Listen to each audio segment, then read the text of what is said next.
Hi everyone, this video is the part of our premium content. अगर आप economics से related किसी भी एग्जाम की तैयारी कर रहे हैं, B it academics B it competitive, चाहे आप इकोनॉमिक्स ऑनर्स कर रहे हैं या एमए कर रहे हैं, किसी भी यूनिवर्सिटी से, UGC NET, economics optional, Indian economic service, इन सब कोर्सेज की प्रिपरेशन आप हमारे ऐप के साथ कर सकते हैं. For more detail check out the link in the description. हमारे जो ऐप है उसका लिंक आपको डिस्क्रिप्शन में मिल जाएगा.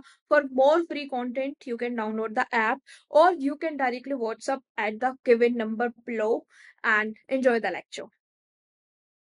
Price elasticity of supply को निकालते हैं with the help of geometric method.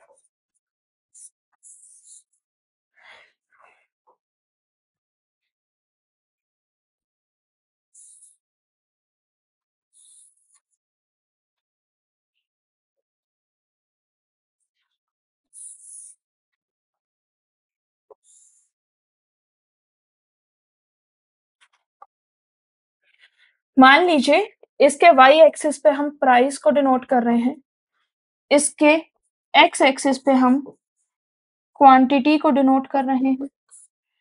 ठीक है, ये हमने एक सप्लाई कर्व बनाया यहां से यहां तक. Let's say this is the supply curve और इस सप्लाई कर्व को हमने पीछे की तरफ खींच दिया. पीछे की तरफ खींचने का क्या मतलब है कि हमने इसको एक्स एक्सिस पर इंटरसेक्ट करा दिया. ये जो सप्लाई कर्व था इसको हमने पीछे की तरफ ड्रैग करके क्या किया, एक्स एक्सिस पर इंटरसेक्ट करा दिया. आप चाहे तो इसे निकाल भी सकते हैं, there is not an issue. ठीक है, इतना क्लियर है. अब हमें क्या करना है, लेट्स से फॉर एग्जांपल हम एक पॉइंट ए पे इलास्टिसिटी को कैलकुलेट करना चाह रहे हैं.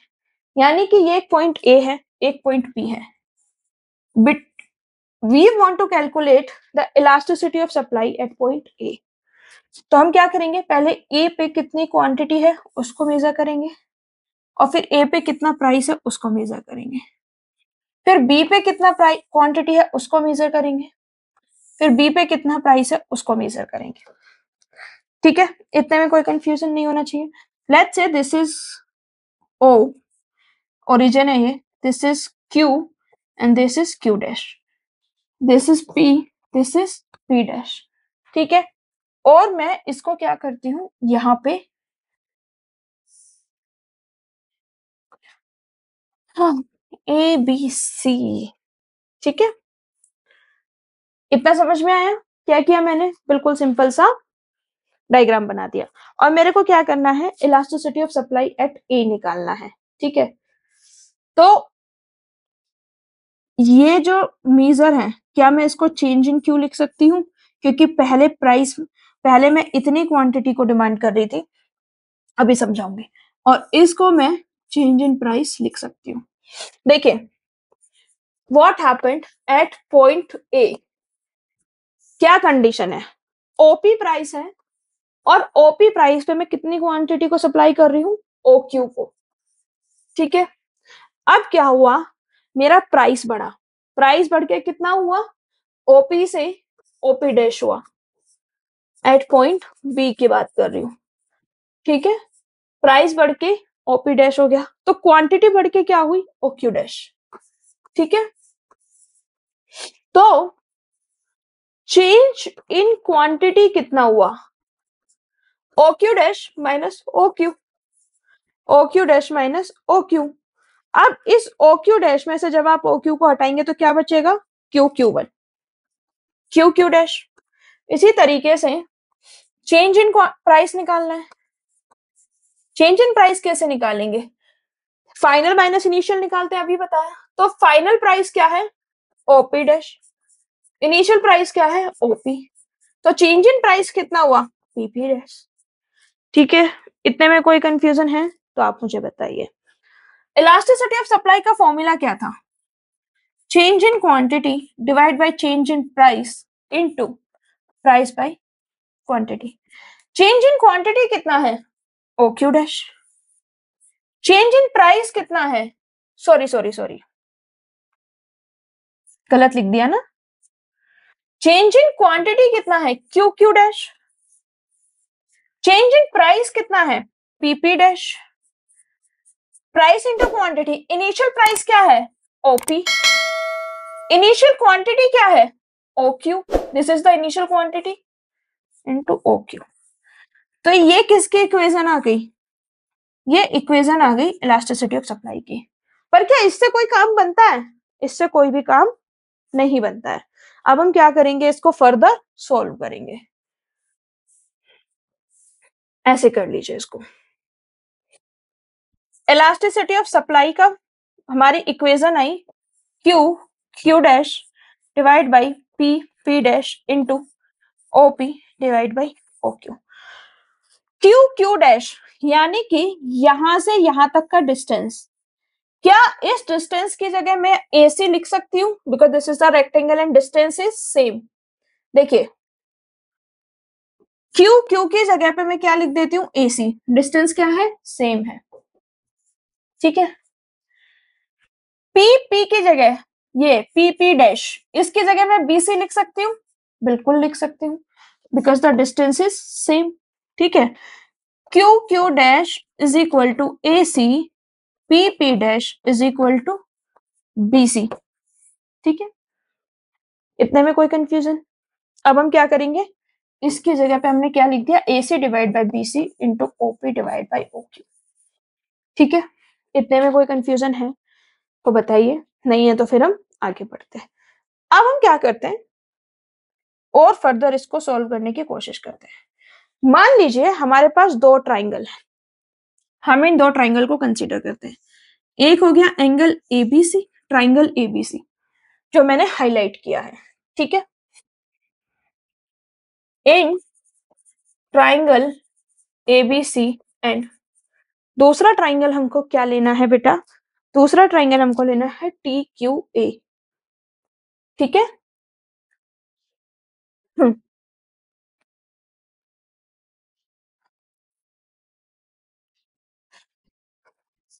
लेट्स से इसका नाम क्या है? T। ठीक है, तो अगला ट्राइंगल हमको क्या लेना है? ये।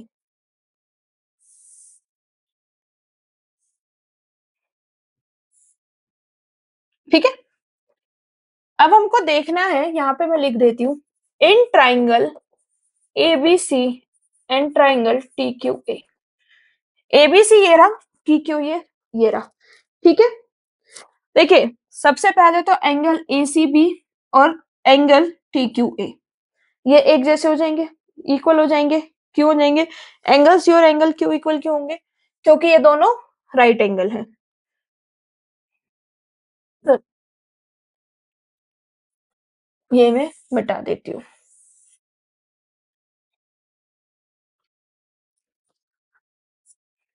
Angle ACB is equal to angle TQA, right angle हो गए दोनों 90 डिग्री के। इतने में कोई कंफ्यूजन है? उसके बाद में एंगल A और एंगल T इक्वल होंगे। ठीक है, एंगल A और एंगल T क्यों इक्वल होंगे? क्योंकि कॉरस्पॉन्डिंग एंगल से। तो लिखिए angle BAC is equal to angle ATQ। क्या हो गए? Corresponding angles. देखिए क्या है ना कि ये मैं पहले पढ़ा चुकी हूँ, जब मैंने इलास्टिसिटी ऑफ डिमांड पढ़ाया था उसमें थेल्स थ्योरम पढ़ाई थी, उसमें BPT थ्योरम पढ़ाई थी, सब पढ़ा चुकी हूँ। 9th क्लास में एक चैप्टर है लाइंस एंड एंगल्स, उस चैप्टर को पढ़ लीजिए, आपको ये कॉन्सेप्ट जो है वो क्लियर हो जाएंगे। ठीक है, ये दो पैरेलल लाइन है, उनके बीच में ट्रांसवर्सल है, तो एंगल कौन कौन से इक्वल होंगे आपको उस चैप्टर से पता चल जाएगा। ठीक है, अब क्या हो गया, एंगल C इक्वल हो गया एंगल Q के, एंगल A इक्वल हो गया एंगल T के। ठीक है, और जो एंगल A है इसका वो B के इक्वल हो जाएगा। ठीक है, यानी कि angle ABC will be equal to angle TAQ। क्या हो गए? ये कॉरस्पॉन्डिंग एंगल्स हो गए। बेसिकली क्या है कि ये एक लाइन है, ठीक है, और इस एक लाइन पे दो ट्राइंगल बन रहे हैं, एक ऐसे और एक ऐसे। ठीक है, इतने में कोई कंफ्यूजन है? अब ये लाइन और ये लाइन एक दूसरे के पैरेलल है, ये दो लाइन पैरेलल है और आप ये ट्रांसवर्सल है। तो जब दो पैरेलल लाइन होती है और उनको एक ट्रांसवर्सल इंटरसेक्ट करती है, यानी कि उन दोनों को इंटरसेक्ट करने वाली एक कॉमन लाइन होती है, तो ये एंगल्स जो होते हैं वो इक्वल हो जाते हैं। ठीक है, क्योंकि तीनों एंगल इक्वल हो गए तो बाई ट्रिपल ए सिमिलैरिटी हमने ये बोल दिया कि angle A B C and angle T Q A क्या हो गए, सिमिलर हो गए।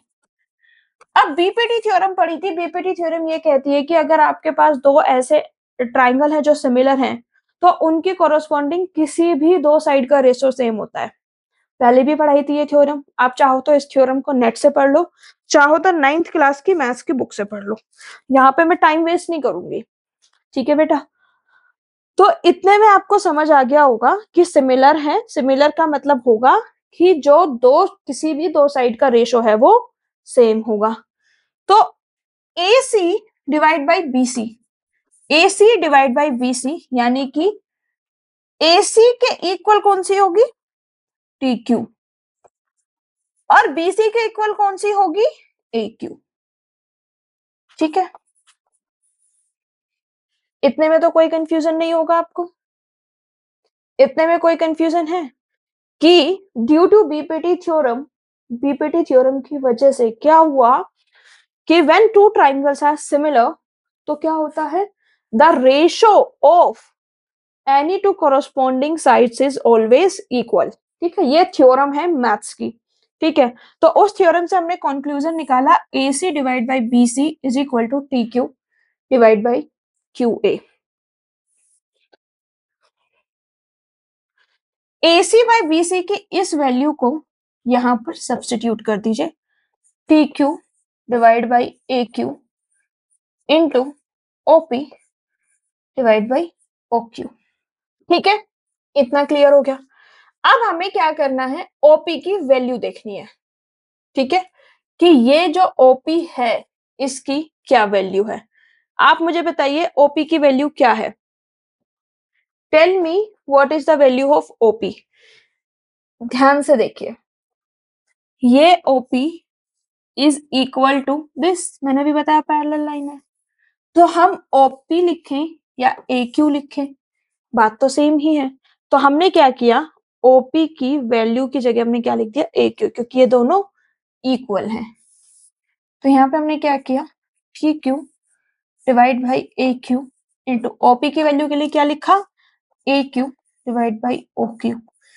ए क्यू से ए क्यू कैंसिल हो गया, तो क्या बचा, T Q divide by O Q. इतने में कोई कंफ्यूजन है, इतने में कोई कंफ्यूजन है तो आप मुझे बताइए।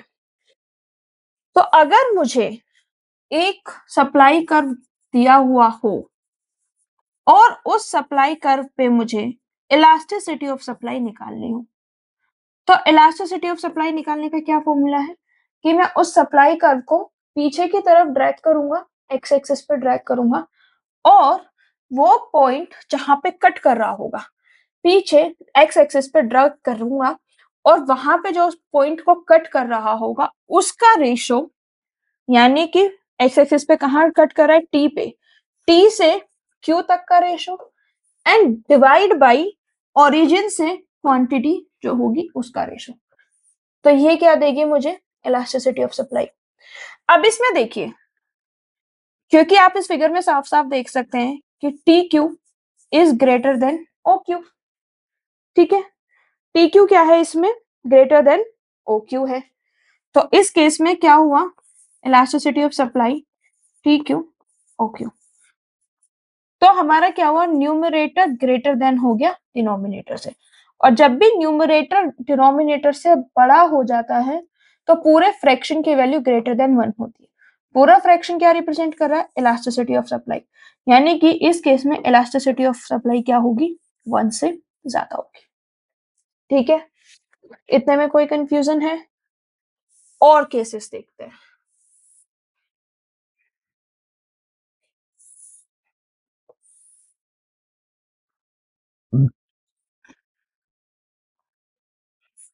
This is price, this is quantity.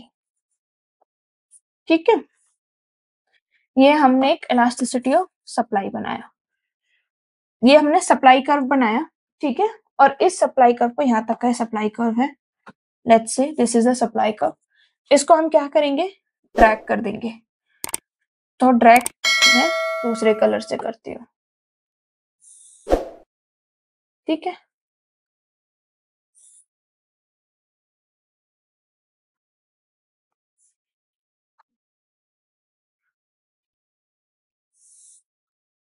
यहां से मैंने ड्रैग कर दिया और एक्स एक्सिस पे ये क्या कर रही है, यहाँ पे कट कर रही है मोटी, ठीक है। और इस पॉइंट से मैंने क्या निकाल दिया,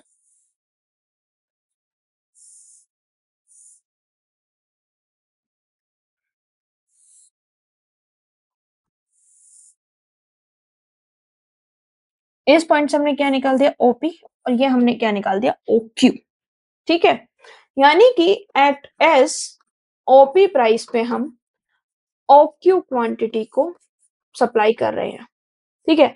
अब मैंने क्या बोला था, इलास्टिसिटी ऑफ सप्लाई निकालते हैं तो कैसे निकालते हैं, सप्लाई कर को नीचे की तरफ क्या करते हैं, ड्रैग करते हैं, और नीचे की तरफ ड्रैग करने के बाद में व्हाट वी डू बेटा, नीचे की तरफ ड्रैग करने के बाद में उस पॉइंट से क्वांटिटी वाले पॉइंट तक जो भी वैल्यू होती है उसको डिवाइडेड बाई ओरिजिन से जो भी वैल्यू होती है उसको डिवाइड कर देते हैं, ठीक है। क्योंकि अब आप देख सकते हैं इसमें कि जो टी क्यू है that will be less than O Q, ठीक है। क्योंकि जो मेरा न्यूमरेटर है वो कम हो गया डिनोमिनेटर से, और जब मेरा न्यूमरेटर डिनोमिनेटर से कम हो जाता है तो ओवरऑल फ्रैक्शन की वैल्यू क्या हो गई, लेस देन 1। यानी कि इस केस में मेरी इलास्टिसिटी ऑफ सप्लाई क्या हो गई, लेस देन 1। इस केस में मेरी इलास्टिसिटी ऑफ सप्लाई क्या थी, ग्रेटर देन 1, ठीक है। पर कैलकुलेट करने का फॉर्मूला वही है, T Q divide by O Q, ठीक है। एक और केस देखते हैं,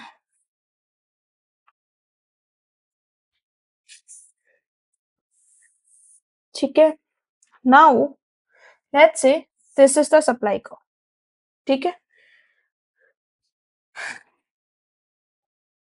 this is supply curve, Y axis पे हम प्राइस को रिप्रेजेंट कर रहे हैं, एक्स एक्सिस पे हम क्वांटिटी को रिप्रेजेंट कर रहे हैं। इसको हम ड्रैग करेंगे तो ये कहाँ पे कट करेगा, ओरिजिन पे कट करेगा, ठीक है। हमने मान लिया हमें एक ऐसा सप्लाई कर्व बनाना है जो कि ओरिजिन पे कट करता हो, ठीक है। तो ओरिजिन से कट करता हुआ हमको एक ये मान लीजिए, ये हमारा सप्लाई कर्व है, और इसके बाद में हम इसको ऐसे एक्सटेंड कर दें, मान लीजिए ये सप्लाई कर्व है, supply curve passing through the origin, ठीक है। लेट्स से इस पॉइंट पे हमको क्या करनी है, तो ये क्या हो गई, क्यू, ये हमारा क्या था, सप्लाई कर्व। यहां से हमने क्या किया, इसको पीछे की तरफ ड्रैग किया तो कहां पे जाके लगा, ओरिजिन में। तो ड्रैग करने वाले पॉइंट को हम क्या कह रहे थे, टी कह रहे थे, ये क्या है हमारा क्यू। इलास्टिसिटी ऑफ सप्लाई क्या था हमारा, T Q divide by O Q, ठीक है। क्योंकि इसमें टी क्यू और ओ क्यू कंप्लीटली ओवरलैपिंग है तो T Q is equal to O Q हो गया, ठीक है। तो टी क्यू की जगह हम क्या लिख देंगे, O Q divide by O Q, ये दोनों सेम हो गए, इलास्टिसिटी ऑफ सप्लाई क्या हो गई हमारी, 1 के इक्वल हो गई। यानी कि जब भी हमारा सप्लाई कर्व वो ओरिजिन से पास होगा तो हम उसको क्या कहेंगे, इलास्टिसिटी ऑफ सप्लाई हमारी 1 होगी उस केस में।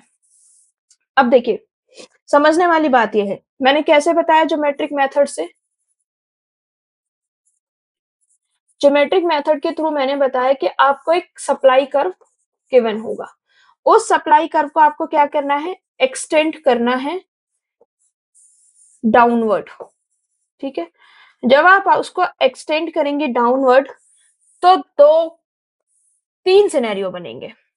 पहला सिनेरियो बनेगा कि it will cut beyond X axis, it will cut on origin या it will cut on X axis. यानी कि इस तरीके से था, या तो आपका बियॉन्ड एक्स एक्सिस कट करेगा ये वाला पॉइंट, या फिर वो ओरिजिन से होगा, या फिर वो पूरा एक्स एक्सिस पे कट करेगा। बियॉन्ड एक्स एक्सिस कट कर रहा है तो उस केस में elasticity of supply greater than 1 हो जाएगी। ऑन ओरिजिन कर रहा है तो इलास्टिसिटी ऑफ सप्लाई 1 हो जाएगी। ऑन एक्स एक्सिस कर रहा है तो elasticity of supply less than 1 हो जाएगी। इतने में कोई कंफ्यूजन है तो आप मुझे बताइए, अगर इतने में कोई कंफ्यूजन नहीं है तो फिर हम आगे बढ़ सकते हैं। अभी तक हमने देखा कि जो सप्लाई कर्व है उस पर इलास्टिसिटी कैसे निकलती है, ठीक है। अभी तक हमने देखे कि ये जो लीनियर सप्लाई कर्व थे उन पे कैसे निकलती है, वो एक इंपॉर्टेंट पॉइंट मिस हो गया। Let's say this is a supply curve which is not linear, ठीक है। अगर हमें इस पे निकालनी है तो हम क्या करेंगे, जिस पॉइंट पे हमको निकालनी है उस पॉइंट पे हम टेंजेंट ड्रॉ करेंगे और फिर इस टेंजेंट को हम पीछे की तरफ ड्रैग कर देंगे, ठीक है। यानी कि जिस भी पॉइंट पे अगर हमारा कर्व जो है वो नॉन लीनियर है तो फिर हम ज्योमेट्रिक मेथड से इलास्टिसिटी ऑफ सप्लाई कैसे निकालेंगे। अगर हमारा कर्व नॉन लीनियर है तो हम उस पे एक टेंजेंट को ड्रॉ करेंगे और टेंजेंट को ड्रॉ करने के बाद में क्या होगा, टेंजेंट को ड्रॉ करके हम क्या करेंगे, उस टेंजेंट को पीछे की तरफ ड्रैग कर देंगे और देखेंगे कि ये जो टेंजेंट है ये हमें बियॉन्ड एक्सिस का एक्स एक्सिस कट कर रही है, ओरिजिन कट कर रही है, या फिर ऑन एक्स एक्सिस कट कर रही है।